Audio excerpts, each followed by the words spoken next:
ស្ដីអ្នកគ្នាខ្ញុំឡាឡាហើយខ្ញុំមកវិញហើយ Welcome back to my YouTube channel ក្នុងវីដេអូនេះខ្ញុំនឹងប្រាប់អ្នកគ្នាថាតើរយៈពេលមួយឆ្នាំដែលខ្ញុំជប់ធ្វើវីដេអូរហូតដល់ឥឡូវហ្នឹងគឺខ្ញុំមានរឿងអីគេកាត់ឡើងហើយតើខ្ញុំមកដល់កន្លែងណាហើយចំណេះដឹងអីគេដែលខ្ញុំអាចចែកម្លែកទៅកាន់អ្នកគ្នាបាន So welcome to my YouTube channel អញ្ចឹងចំណុចទី1ដែលខ្ញុំសម្រេចចិត្តថាខ្ញុំត្រូវតែសម្រាប់ក្នុងការធ្វើវីដេអូដោយសារតែខ្ញុំ focus ទៅលើ business របស់ខ្ញុំមាន small business មួយឈ្មោះថា Berry Skin Cambodia ហើយវាជាអ្វីដែលខ្ញុំកសាងមកជិត2ឆ្នាំហើយមូលហេតុអីគេបានខ្ញុំមិនធ្វើវីដេអូបដៅហើយធ្វើ business ខ្ញុំបដៅទៅការកសាង business របស់ខ្ញុំគឺវាសំខាន់សម្រាប់ខ្ញុំខ្លាំងមែនទែនដោយសារតែខ្ញុំមានប្រវត្តិ fail ធ្លាប់ pro ស៊ីហើយអត់ទៅមុខហើយគាំងហើយធ្វើអីអត់កើតហើយទៅបោះបង់ business របស់ខ្ញុំចោលហ្នឹងគឺខ្ញុំមានប្រវត្តិបែបហ្នឹងពីមុនមកច្រើនដងដែររៀងហត់ជាមួយខ្លួនឯងដែរអញ្ចឹងថាមិនក៏យើងធ្វើអីមួយយើងអាចដែរធ្វើបានយូរអញ្ចឹងណាមួយនេះគឺជាក្តីសម័យរបស់ខ្ញុំមួយដែរអ្នកគ្នាអញ្ចឹងរឿងអីគេផ្សេងទៀតដូចជាការសិក្សាពីខ្លួនឯងឲ្យខ្លួនឯងមាន confidence អីចឹងអាហ្នឹងខ្ញុំអាច achieve បានហើយតែនៅតែ business មួយដែលខ្ញុំដូចធ្វើ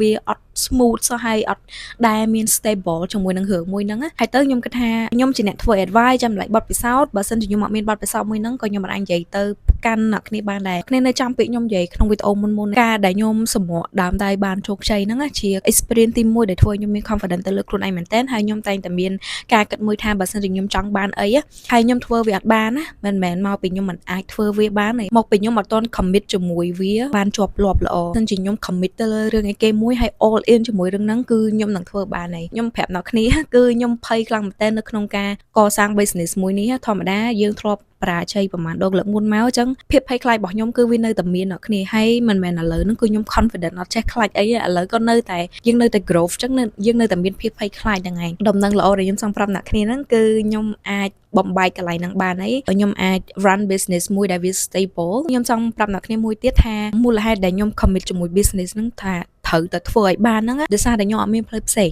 ដោយសារតែខ្ញុំអត់មានការងារធ្វើទេខ្ញុំបាន quit job របស់ខ្ញុ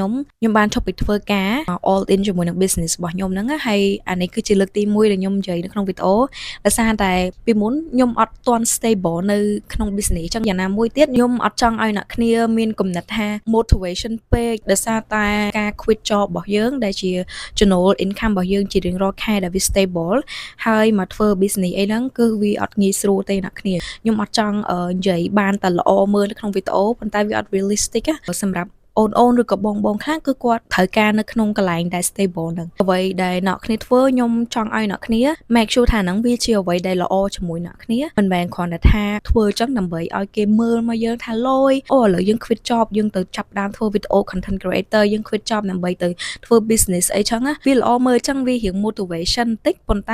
ែវាអត់ realistic ទៅលើករណីឬក៏ស្ថានភាពរបស់មនុស្សម្នាក់អីចឹងណាមូលហេតុដែលខ្ញុំនិយាយបែបហ្នឹងដោយសារតែខ្ញុំធ្លាប់ដូចអញ្ចឹងដូចគ្នាកាលប្រហែលឆ្នាំមុនការជំនាន់ COVID ទៅពេលហ្នឹង COVID ផងចឹងទៅយើងម្នាក់មិននៅក្នុងផ្ទះយើងអត់ចេញទៅក្រៅអញ្ចឹងម៉ាក់ខ្ញុំគាត់មានហាងលក់បាយមួយអីចឹងហើយអត់មានភ្ញៀវទៅញ៉ាំនៅកន្លែងអីចឹងហើយពេលហ្នឹងខ្ញុំទៅតែ start ធ្វើ business តាមពិតខ្ញុំធ្លាប់ start មុនហ្នឹងប៉ុន្តែវាជាលក្ខណៈ small វាអត់តន់លក្ខណៈថាជាផលិតផលខ្លួនឯងឬក៏អីទេហើយពេលហ្នឹងគឺខ្ញុំលក់គ្រឿងអលង្ការហើយ business មួយហ្នឹងគឺខ្ញុំអត់មាន experience អីទេប៉ុន្តែពេលហ្នឹងគឺមាន audacity យ៉ាងណាមួយម៉ាក់ខ្ញុំគាត់លក់នៅកន្លែងហ្នឹងអត់សូវមានភ្ញៀវផងទៅក៏ខ្ញុំគិតថាម៉ែឯងបិទ business ហ្នឹងទៅឲ្យមកលក់នៅផ្ទះតិចតួចអីចឹងចាំអូនជួយក៏ទាំងដែលខ្លួនឯងហ្នឹងអត់ដឹងថា business ដើរបែបម៉េចតែដល់ខ្លួនឯងអត់ទាន់មានភ្ញៀវអត់ទាន់មានម៉ួយអីហ្នឹងរបស់ខ្ញុំអត់ទាន់ទាំងមានគេស្គាល់ផងខ្ញុំហ៊ានដល់ថ្នាក់ហ្នឹងឃើញទាំងម៉ាក់របស់ខ្ញុំទៀតអញ្ចឹងគឺ audacity គឺខ្លាំងហ្មងអាហ្នឹងគឺជាមេរៀនធំមួយដែរសម្រាប់ខ្ញុំព្រោះអីពេលហ្នឹងគឺមិនបាច់ថា stable រយៈពេល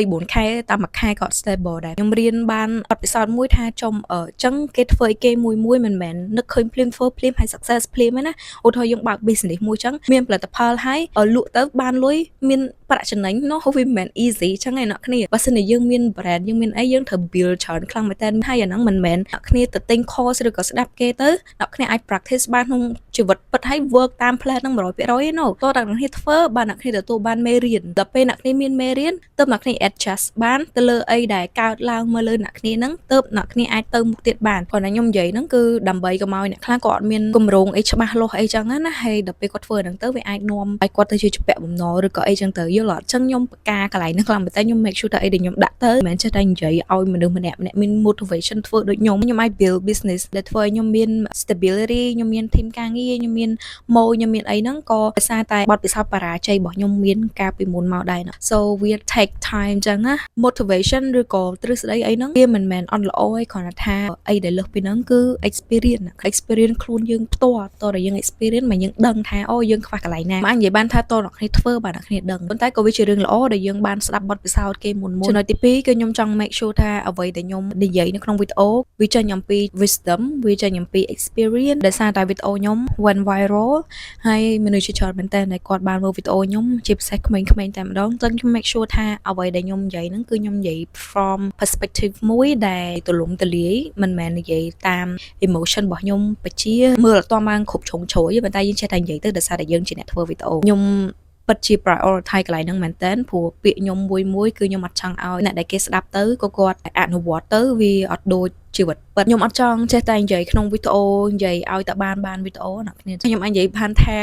version របស់ខ្ញុំកាលពីធ្វើវីដេអូដំបូងហើយនឹង version របស់ខ្ញុំឥឡូវគឺខ្ញុំ grow បានច្រើនខ្លាំងមែនតើហើយមានចំណុចខ្លះដែលខ្ញុំមើលទៅថាអូខ្ញុំនិយាយអត់ទាន់បានគ្រប់ជ្រុងជ្រោយ That's why ក៏ខ្ញុំ take time នៅក្នុងការ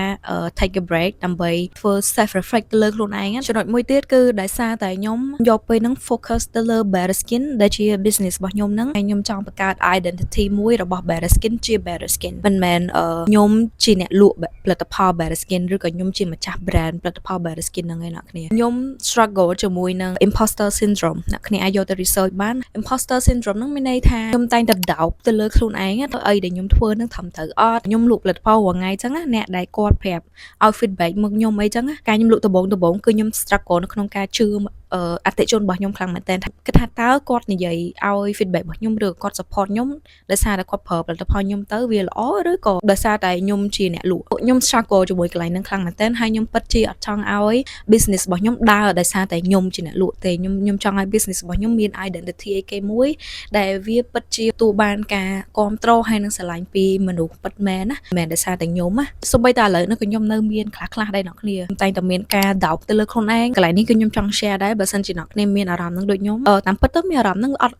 អាក្រក់ឯងមិនមែនមានន័យថាយើងអត់ជឿជាក់ទៅលើខ្លួនឯងឬក៏អត់ confident ទៅលើខ្លួនអត់ទេបើហេតុថាយើងគឺជាមនុស្សដែលតែងតែចង់អភិវឌ្ឍណាបើសិនជាយើងអត់ដែលឆ្ងល់ទៅលើខ្លួនឯងអត់ដែល question ទៅលើ belief របស់យើងអត់ដែល question ទៅលើអ្វីដែលយើងធ្វើយើងជឿទៅលើវា 100% ពេកហ្មងណាអញ្ចឹងវាទៅជាការលក្ខណៈថាគេនិយាយឲ្យមតិអីចឹងយើងលេងស្ដាប់យើងលេងអីដោយសារខ្ញុំគិតថាអត់ទេលើអ្វីដែលខ្ញុំធ្វើអ្វីដែលខ្ញុំនិយាយគឺល្អទាំងអស់អញ្ចឹងគឺយើងអត់ grow ទេអ្នកគ្នាមនុស្សបែបហ្នឹងគឺអត់ grow ទេយើងអាចមាន confident ទៅលើខ្លួនឯងទាំងដែលយើងនៅមានចម្ងល់ចំពោះខ្លួនឯងឬក៏ហៅថា self doubt វាអាច coexist បានការដែលខ្ញុំមាន self doubt ហ្នឹងណាគឺខ្ញុំ suffer ជាមួយនឹងរហូតខ្ញុំគិតថាហេតុអីបើខ្ញុំខំ work on ខ្លួនឯងខំសិក្សាពីខ្លួនឯងហើយខំរៀនចោះហើយខ្ញុំនៅតែគិតថាខ្លួនឯងអត់តល្អគ្រប់គ្រាន់អីទៅចឹងណាគ្នាយើងជឿជាក់ទៅលើខ្លួនឯងហើយយើងដឹងថាយើងអីដែលយើងធ្វើហ្នឹងគឺវាល្អហើយគ្រាន់ថាមិនមែនយើងជឿទៅវា 100%